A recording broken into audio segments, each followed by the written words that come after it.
Reserve seat से जीत के तो जाते हैं, लेकिन वहां गूंगे बहरे बन के बैठ जाते हैं।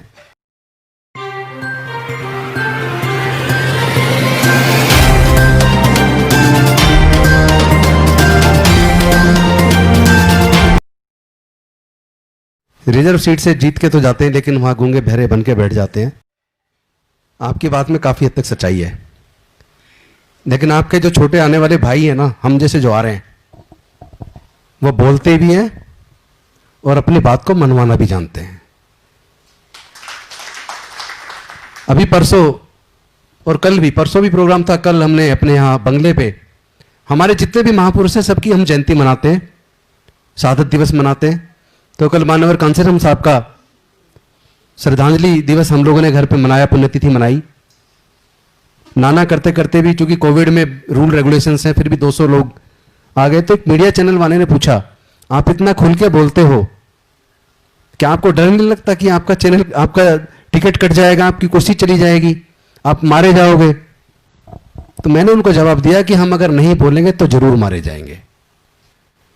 ये कुर्सियां टेम्परेरी है, प्राइवेट, ये कोई परमानेंट नहीं है। एक भी एग्जाम्पल दिखा दो जो मंत्री बने हो या कुछ और ऊपर बने हो और वो अपने साथ उस कुर्सी को लेके गए हो। एक भी एग्जाम्पल दिखा दो जिसने जिंदगी भर पैसा कमाया हो और मरने के साथ उस पैसे को साथ लेके गए हो। पासवान जी भी अब हमारे बीच नहीं रहे। 1990 में उनकी भी तुत्ती बोलती थी। मैं उस घर में दीपक जलाने चला हूं जहां सदियों से अंधेरा है। वो दीपक तो शायद नहीं जल पाया, घर में चिराग जरूर पैदा हो गया। तो एक तो होता है व्यक्तिगत तरक्की कर लो, आप जितने मर्जी कमा लो, उसकी कोई वैल्यू नहीं है। मेरा यह मानना है कि डॉक्टर बाबा साहब अंबेडकर दोबारा आने वाले नहीं है, मानवर कांसीराम साहब दोबारा आने वाले नहीं है। हम में से और आप में से किसी को डॉक्टर बाबा साहब अंबेडकर बनना पड़ेगा, मानवर कांसीराम साहब बनना पड़ेगा। और आज समय की मांग और भी ज्यादा है। वजह यह है कि कॉलेजियम में हमारा कोई आदमी नहीं है। सुप्रीम कोर्ट और हाई कोर्ट के अंदर जो जजेस बनते हैं, उन्हें बनाने की जो प्रक्रिया है, जिनके हाथ में बनाने की शक्ति है, जब वहां हमारा आदमी है ही नहीं, तो हाई कोर्ट में, सुप्रीम कोर्ट में हमारे लोग जजेस कैसे बनेंगे? और तो और अब तो मतलब इतना ज्यादा बुरा हो रहा है, जब 2018 के अंदर 22 मार्च को एट्रोसिटीज एक्ट पे जब जजमेंट आई, तो मन बड़ा दुखी हुआ। मैंने तो सदन में भी बड़ा विस्तार पूर्वक चर्चा में रखा था कि इस एट्रोसिटीज एक्ट के ऊपर 5 जज बेंच की सुप्रीम कोर्ट की जजमेंट है, तीन जजों की बेंच की जजमेंट है। कोर्ट कह रही है कि भी ये दुखद बात है कि सरकारें फेल हुई हैं एट्रोसिटी रोकने में और एट्रोसिटी एक्ट को इफेक्टिव इंप्लीमेंटेशन में। मुकदमे दर्ज होने चाहिए, कोर्ट के माध्यम से सजा होनी चाहिए, ये जुर्म रुकना चाहिए। तो 5 जज बेंच की जजमेंट तो ये कह रही है कि मुकदमे दर्ज होने चाहिए, और एक 2 जज की बेंच कहती है कि भाई अगर कोई सरकारी नौकरी में तो उसके कंपिटेंट अथॉरिटी से पहले परमिशन लो गिरफ्तारी की, और अगर कोई प्राइवेट व्यक्ति है तो एसएसपी से गिरफ्तारी की परमिशन लो। कौन एसएसपी या कंपिटेंट अथॉरिटी परमिशन देगी?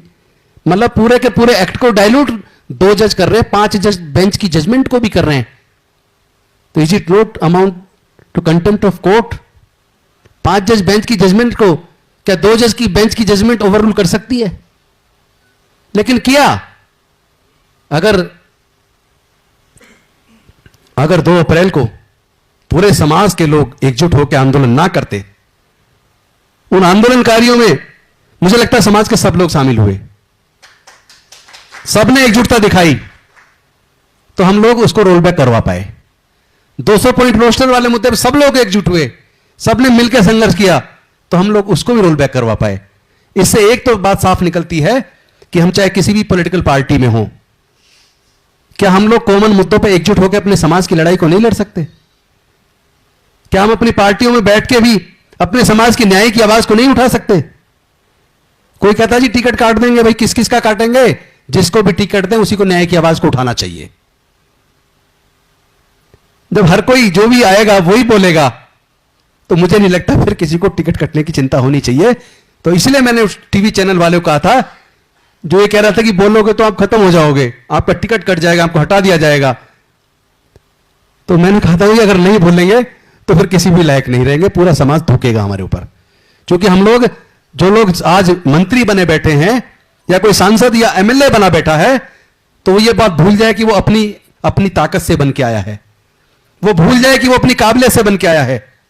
अगर ये रिजर्वेशन ना होता तो एमपी एमएलए मंत्री बनने तो दूर की बात है, कोई गांव का प्रधान ना बनने दे। दिल्ली के अंदर दिल्ली बार काउंसिल है, जिसमें हम लोग रजिस्ट्रेशन कराते हैं वकील बनने से पहले, फिर वकालत का लाइसेंस मिलता है। भानु प्रताप जी मेरे मित्र हैं और हम लोग शुरू से संघर्ष में साथ रहे। समता सैनिक दल में हमने बाबा साहब की सेना में वर्दी पहन के काम किया। मानवर कांसीराम साहब के साथ वॉल राइटिंग की रात रात कहां कहां नहीं घूमे। तो उस संघर्ष से मैं एक बात तो कह सकता हूं कि बार काउंसिल में 25 लोग हैं, हमारे यहां दिल्ली बार काउंसिल में 25 लोग हैं। चूंकि हमारा रिजर्वेशन नहीं है, आज तक का इतिहास है, एक भी शेड्यूल कास्ट बार काउंसिल का चुनाव नहीं जीत पाया। यह मैंने एग्जाम्पल इसलिए दिया है, बहुत से लोग कहते हैं कि मैं अपनी काबिलियत से मंत्री बनाऊं, एमएलए बनाऊं, एमपी बनाऊं। 25 में एक आदमी नहीं जीता पा रहे हम, जबकि कम से कम 8-10 हजार वकील तो हमारे लोग होंगे, एक नहीं जीता पाए आज तक। यानी यह सीधा सा एग्जाम्पल है कि अगर यह रिजर्वेशन खत्म हो जाए तो शायद एक एमएलए बनाना बड़ा मुश्किल हो जाएगा। इसलिए हम लोग को समझना चाहिए कि we are representing to the society in the assembly और इन द लोकसभा, और वहां हम रिप्रेजेंट करने की बजाय हमारे समाज के हक और अधिकारों का कत्ल होता रहे, या वहां संसद में ऐसे विधेयक पास हो जाएं, ऐसे बिल पास हो जाएं जो हमारे समाज का नुकसान करते हों, और हमारे चुने हुए प्रतिनिधि वहां सांसद बन के चुप बैठे रहें। ऐसे बने रहने से तो मर जाना बेहतर है।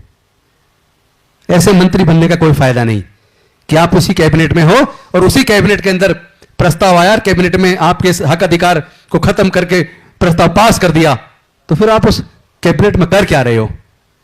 क्या आपको अपने, चूंकि आप रिप्रेजेंट कर रहे हो, आप रिजर्व सीट से जीत के आए हो, यह आपका मोरल दायित्व भी है, सामाजिक दायित्व भी है, कॉन्स्टिट्यूशनल ड्यूटी भी है कि आप अपने समाज के हक और अधिकार की बात तो मजबूती से रखो। तो चूंकि सब लोग काफी मेरे ख्याल से लंबे समय से बैठे, मैं नहीं चाहूंगा कि मैं लंबा भाषण दूं। मुझे वैसे ही उन्होंने कहा 2 मिनट आपको दे रहे हैं, तो मैं अपनी बात को छोटा करता हूं एक निवेदन के साथ।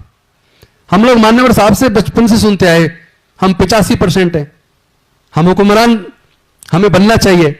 हम 85 की बात करते रहे पर कभी 85 बन नहीं पाए। हमारे 85 में से लोग उस 15 के साथ जाके खड़े हो जाते हैं, वो 15 वाला 85 हो जाता है, हम 15 रह जाते हैं, और वो बुरे कर्म करके फिर जीत जाता है। चुनाव के टाइम पे वो कोई धर्म की कोई चिंगारी छेड़ेंगे, या कोई बॉर्डर पे कोई चिंगारी छेड़ेंगे और हमारे पूरे वोट को लूट के ले जाएंगे। मुझे लगता है हमें अपने लोगों को जागरूक करना चाहिए, और हम अगर कहीं लैकिंग कर रहे हैं, कहीं नुकसान हो रहा है, तो इसलिए हो रहा है हम शायद कोई कैडर कैंप स्थापित ना कर पाए। बामसेफ के कैंप लगे, 3 दिन का लग गया, 4 दिन का लग गया, 2 दिन का लग गया। समता सैनिक दल का 2 दिन का कैंप लग गया, 3 दिन का लग गया। उससे ट्रेंड जो वॉलंटियर निकल के आता है वो इसलिए नहीं आ पा रहा है कि परमानेंट कैडर सेंटर नहीं है हमारे। हमें अपने समाज के बहुजनों के कैडर सेंटर स्थापित करने पड़ेंगे, जहां उन्हें पूरा लेके तथागत बुद्ध से मानवर कांसीराम साहब तक जितने भी हमारे महापुरुष हुए, उनका जो जीवन संघर्ष है, उस जीवन संघर्ष को कैडराइज करके अपने लोगों को तैयार करके निकालना पड़ेगा। क्योंकि उनके लोग तो आरएसएस का 7 दिन का कैंप करते हैं, फिर 15 दिन का करते हैं, उसको प्रथम वर्ष बोलते हैं। उसके बाद फिर 1.5 महीने का नागपुर में करते हैं, उसको द्वितीय वर्ष बोलते हैं। उनमें से कुछ लोग छटते हैं, उनका फिर 1.5 महीने की और ट्रेनिंग होती है, और वो लोग फिर जिलों में जाते हैं, प्रदेशों में जाते हैं, जो प्रचारक बनते हैं।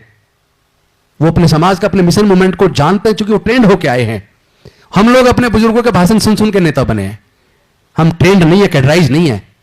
मुझे लगता है ये हमारा जो पार्ट है वो नेगेटिव पार्ट है, जिस पे हमें काम करने की जरूरत है। हमें स्थायी तौर पे अपने कैडर स्थापित करने पड़ेंगे, अपने लोगों को अपने समाज का गौरवशाली इतिहास बताना पड़ेगा, अपने महापुरुषों के जीवन संघर्ष को पढ़ाना पड़ेगा। क्योंकि जो कौम इतिहास नहीं जानती वो कभी इतिहास बना नहीं सकती। और दूसरा, ये जो हम 85 करते हैं, इस 85 को 85 वास्तव में बनाना है। अभी तो हम अपनी अपनी जाति पे घमंड कर रहे हैं। कोई लिख रहा है बोर्ड पे दी ग्रेट चमार, क्या मतलब है भाई? जब हम अपनी अपनी जाति बनाई किसने है भाई? जिसने जानबूझ के चतुराई से हमें छोटी छोटी जातियों में बांट के हजारों वर्षों से हमारे ऊपर शासन किया है, उसने जाति बनाई। अब हमें जब समझ आ रही है कि ये जातियां उसने बनाई हैं, हमारा खून एक है, तो अब हमें कम से कम जाति खत्म करने पे काम शुरू कर देना चाहिए। हमें आपस में रोटी बेटी करना चाहिए। जब हम अपने अंदर की जातिवाद को खत्म करेंगे, रोटी बेटी का रिश्ता करेंगे, फिर धीरे धीरे बहुजन बनेगा, तब 85 होगा।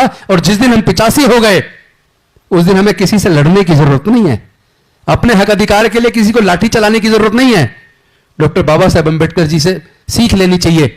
उन्होंने हजारों साल की गुलामी से हमें जो आजादी दिलाई, उसमें कोई तलवार नहीं चलाई, किसी को चोट नहीं पहुंचाई।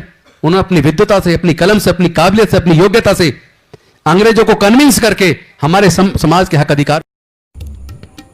रैगर समाज से जुड़ी हर खबर जानने के लिए सब्सक्राइब करें द रैगर न्यूज और बेल आइकॉन बटन दबाना ना भूलें, ताकि आने वाला नया वीडियो आपको तुरंत मिल सके।